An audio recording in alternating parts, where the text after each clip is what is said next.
आचार्य हो जी के अरे गुरु द्रोणाचार्य हो जी के शिष्य का लाभ हो रहा है।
ये देखें गुरु दरबार से आया है ये बहुत आशीर्वाद के रूप में।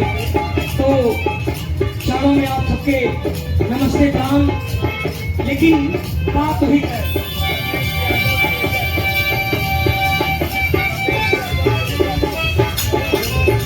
गुरु के चरण में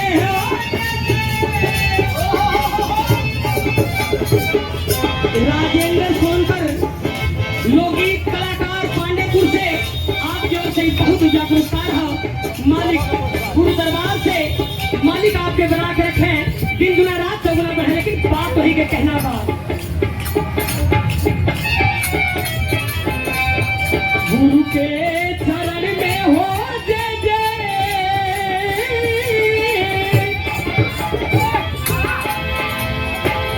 गुरु के चरण में जय जय लगौलत धिया नवाया रे वो पर गुरु गावे हो लागल के दवा पूरा नवाया रे वो पर गुरु गावे हो लागल।